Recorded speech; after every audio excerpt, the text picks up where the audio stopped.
നമസ്കാരം. ഇൻഫർമേഷൻ മീഡിയയുടെ പുതിയൊരു വീഡിയോസിലേക്ക് എല്ലാ കൂട്ടുകാർക്കും ഒരിക്കൽ കൂടി സ്വാഗതം.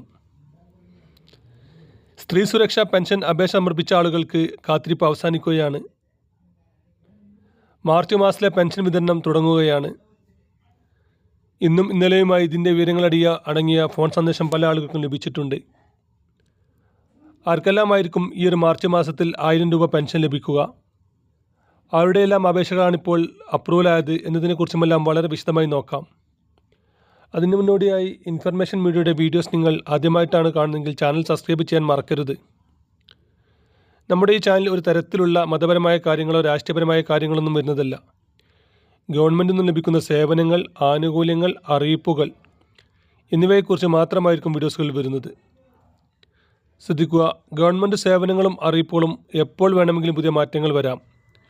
നിങ്ങൾക്ക് ഏറ്റവും പുതിയ അറിയിപ്പുകൾ ലഭിക്കാൻ ചാനൽ സബ്സ്ക്രൈബ് ചെയ്ത് തൊട്ടടുത്തുള്ള ബെല്ലൈക്കൺ കൂടി ക്ലിക്ക് ചെയ്യുക. 35 വയസ്സ് മുതൽ 60 വയസ്സ് വരെയുള്ള നിലവിൽ മഞ്ഞ, ചുവപ്പ് റേഷൻ കാർഡുകൾ ഉപയോഗിക്കുന്ന സർക്കാരിൽ നിന്ന് മറ്റ് പെൻഷൻ ലഭിക്കാത്ത സ്ത്രീകൾക്കായിരുന്നു കഴിഞ്ഞ പഞ്ചായത്ത് ഇലക്ഷന് മുമ്പ് സർക്കാർ ഇങ്ങനെ പ്രഖ്യാപിച്ചിരുന്നത്. അന്ന് അപേക്ഷ സമർപ്പിച്ച ആളുകൾക്ക് ജനുവരി മാസത്തിൽ അപ്രൂവലായ ആളുകൾക്ക് ഫെബ്രുവരി മാസം പെൻഷൻ ലഭിച്ചിരുന്നു. ഏകദേശം 18 ലക്ഷത്തോളം ആളുകൾ അപേക്ഷ സമർപ്പിച്ചതിൽ 10 ലക്ഷം ആളുകൾക്കാണ് അന്ന് അപ്രൂവലായി പെൻഷൻ ലഭിച്ചിട്ടുള്ളത്. അതിനുശേഷം മാർച്ച് മാസത്തിലെ പെൻഷൻ വിതരണമാണ് നാളെ മുതൽ തുടങ്ങുന്നത്.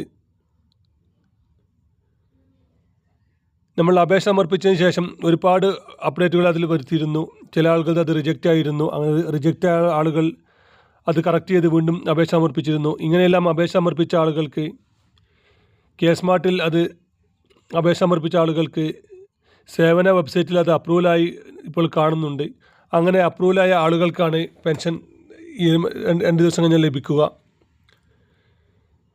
നമ്മൾ കൊടുത്ത അപേക്ഷയിൽ ഇപ്പോഴത്തെ സ്റ്റാറ്റസ് അറിയാൻ സാധിക്കുന്നുണ്ട്. സേവന സൈറ്റിൽ കയറിക്കഴിഞ്ഞാൽ നമ്മുടെ ആധാർ നമ്പറോ അതല്ലെങ്കിൽ നമ്മുടെ പെൻഷൻ ഐ.ഡിയോ അതുമല്ലെങ്കിൽ സ്മാർട്ട് ആപ്ലിക്കേഷൻ നമ്പറോ ഇതിലേതെങ്കിലും ഒന്ന് കൊടുത്തു കഴിഞ്ഞാൽ നമ്മുടെ പെൻഷൻ സംബന്ധമായിട്ടുള്ള എല്ലാ കാര്യങ്ങളും അവിടെ അറിയാൻ സാധിക്കുന്നുണ്ട്. ഫെബ്രുവരി മാസത്തിൽ നിങ്ങൾക്ക് 1000 രൂപ പെൻഷൻ ലഭിച്ച ആളുകളാണെങ്കിൽ യെസ് എന്നും അല്ലാത്ത ആളുകൾ നോ എന്ന് കമൻറ്റ് ചെയ്യാനും മറക്കരുത്. അതുപോലെ തന്നെ നിങ്ങൾക്ക് ഈ സേവന വെബ്സൈറ്റിന് ലിങ്ക് ആവശ്യമുള്ള ആളുകൾ ലിങ്ക് എന്ന് ഒന്ന് കമൻറ്റ് ചെയ്ത് കഴിഞ്ഞാൽ നമ്മൾ ലിങ്ക് അയച്ചു തരുന്നതാണ്. ആ ലിങ്കിൽ ക്ലിക്ക് ചെയ്ത് കഴിഞ്ഞാൽ നിങ്ങൾക്ക് നിങ്ങളുടെ ഇപ്പോഴത്തെ പെൻഷൻ്റെ അപേക്ഷ സ്റ്റാറ്റസ് അറിയാൻ സാധിക്കുന്നതാണ്. അതുപോലെ തന്നെ ഇപ്പോഴും ഈ ഒരു പെൻഷൻ അപേക്ഷ സമർപ്പിക്കാൻ സാധിക്കുന്നുണ്ട്. നമുക്കറിയാം, പെൻഷൻ രൂപത്തിൽ കൊടുക്കുന്നത് കൊണ്ട് തന്നെ ഇതിന് അപേക്ഷ സമർപ്പിക്കാൻ ഒരു അവസാന തീയതിയില്ല. ഇതിൽ സർക്കാർ പറഞ്ഞ കാര്യങ്ങൾക്ക് നമ്മൾ എന്നാണോ എലിജിബിൾ ആകുന്നത് അന്ന് വരെ നമുക്ക് അപേക്ഷ സമർപ്പിക്കാൻ സാധിക്കും. ഈ ഒരു പെൻഷൻ പ്രഖ്യാപിച്ചതിന് ശേഷം ഒരുപാട് ആളുകൾ വെള്ള കാർഡുകൾ ഉപയോഗിക്കുന്ന ആളുകൾ ചുവപ്പ് റേഷൻ കാർഡിലേക്ക് അപേക്ഷ കൊടുത്തിരുന്നു. അങ്ങനെ അപേക്ഷ കൊടുത്ത ആളുകൾക്കെല്ലാം ഇപ്പോൾ അത് അപ്രൂവലായിട്ടുണ്ട്. ഇങ്ങനെ അപ്രൂവലായ ആളുകൾക്കും ഇപ്പോൾ ഈ ഒരു പെൻഷൻ അപേക്ഷ സമർപ്പിക്കാൻ സാധിക്കും. നിങ്ങളുടെ പ്രായം തെളിയിക്കുന്ന SLC ബുക്ക്, അതല്ലെങ്കിൽ driving licence, school certificate, passport മുതലായ രേഖ, അതുപോലെ തന്നെ നിങ്ങളുടെ ബാങ്ക് പാസ്ബുക്കിൻ്റെ കോപ്പി, ആധാർ കാർഡിൻ്റെ കോപ്പി, റേഷൻ കാർഡിൻ്റെ കോപ്പിയുമായി നിങ്ങൾ അപേക്ഷ സമർപ്പിക്കാൻ സാധിക്കും. ഇങ്ങനെ അപേക്ഷ സമർപ്പിച്ച് കഴിഞ്ഞാൽ അത് വെരിഫൈ ചെയ്ത് അപ്രൂവൽ ചെയ്ത് കഴിഞ്ഞാൽ നമുക്ക് തന്നെ ഈ സേവന പെൻഷൻ പോർട്ടൽ വഴി ചെക്ക് ചെയ്യാനും സാധിക്കുന്നുണ്ട്. അങ്ങനെ അപ്രൂവലായി കഴിഞ്ഞാൽ അടുത്ത മാസം മുതൽ നിങ്ങൾക്കും പെൻഷൻ ലഭിക്കുന്നതാണ്.